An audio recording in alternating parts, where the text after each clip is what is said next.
При бронхите и кашле необходимо свиное внутреннее сало, то есть сдор.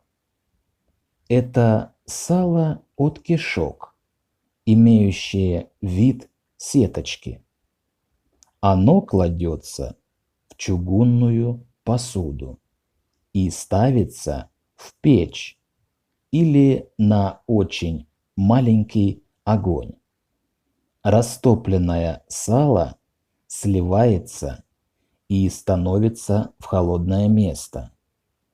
Ложку сала необходимо на 1 стакан горячего молока и пить в горячем виде маленькими глотками.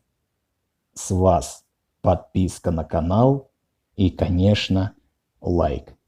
Мне будет приятно.